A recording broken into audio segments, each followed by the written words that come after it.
So right now we have two virtual networks that are set up to talk to each other over a peering relationship. So new test 1 and new test 2 can communicate with each other, and coincidentally they're both in the same region. But what happens when we have a virtual network that is halfway around the world in Japan? Can we set up a peering relationship with Japan? So I'm going to go into new test 3, which is in Japan, and I'm going to go down to peerings, and I'm going to add a peering. Now we're going to set this up to 3 to 1. So we're going to connect new test 3 to new test 1. And I'm going to select the virtual network. We can see new test 1 available from the drop down. And this is going to be called new test 1 to 3 because it's on the other end of the connection. For now, we're going to leave the default settings, so we'll allow two-way traffic and we won't have forwarded traffic. I'm going to click OK. Again, the deployments are made into new test 3 and to new test 1. Now, new test 2 is not affected. Also important to notice, nothing on the network is brought down, that there's no disruption to the existing systems. We're able to open up the communication, but we're not actually negatively reflecting the VMs or anything like that. Okay, so now we have very easily set up a connection between Japan and East US 2, so between 3 and 1. Now notice 3 can talk to 1 and 2 can talk to 1, but 2 cannot talk to 3. Now what can we do? We can obviously set up a pairing relationship between 3 and 2. So that's one of the options, is to make this into a triangle effectively, where every virtual network has two peers. The other option we have is to set up a chaining relationship. So we already have 3 talking to 1 and 1 talking to 2. So why couldn't 3 talk to 2 by traveling the traffic over 1? Well, it certainly could. When we were setting up our peering, I'm going to go into new test 1 and into peerings. Let's look at 1 to 2. We actually did not allow forwarded traffic. So if we enabled this setting, this would be allow forwarded traffic from 2 to 1. In actual fact, we want traffic from 1 to 2. So I guess I go into here, into peerings. So enable forwarded traffic from 1 to 2.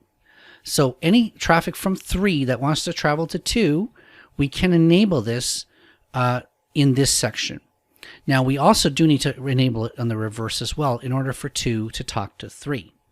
So I'm going to save that, and we're going to go back into 1, into peerings, and we're going to enable traffic to travel from, I guess it's from 1 to 3. So we have to be very careful here with this, the wording. So allow forwarded traffic from 1 to 3, I can enable that. And now we have traffic traveling from 2 to 3 and from 3 to 2 with 1 in the middle. And that's a chaining relationship.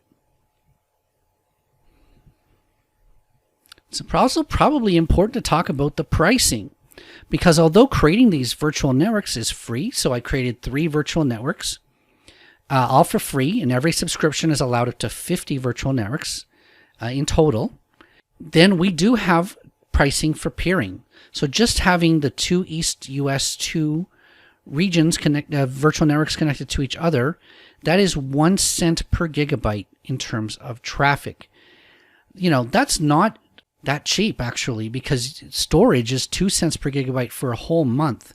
And we're talking about data being 1 cent per gigabyte in a communication. So when you set up stuff in terms of peering, you're actually introducing bandwidth charges. Also important to notice, it charges on both ends. So you send traffic from VNet 1 to VNet 2, VNet 1 incurs 1 cent from the outbound, and VNet 2 incurs 1 cent on the inbound. So it's actually 2 cents for a single burst of traffic from one network to another. Now, if we're talking about global, so now we're outside of the region, then pricing is different, and it's also based on zones. So if we scroll down to the bottom, we can see there's a frequently asked questions, and it asks what is the different zones. So we were dealing with East US 2, and that was in Zone 1. And we were talking about Japan, and that's in Zone 2. So what we're talking about is data that's traveling between Zone 1 and Zone 2. So if we scroll back up, we can see under Global VNet Peering that we have a data transfer coming into the United States at 3.5 cents per gigabyte and traveling outbound at 9 cents per gigabyte to Japan. So we're looking at something like 12.5 cents in order for data to travel across those two zones. Okay. So it says if data is being transferred from Zone 1 to Zone 2, which is our exact scenario, then you're occurring outbound from Zone 1 and inbound into Zone 2. So it's about 12 cents a gigabyte, which is way more than the inter-region pricing. So that's something important to keep in mind when you're talking about transferring data across a peering relationship. And that's just the reality of it, I guess.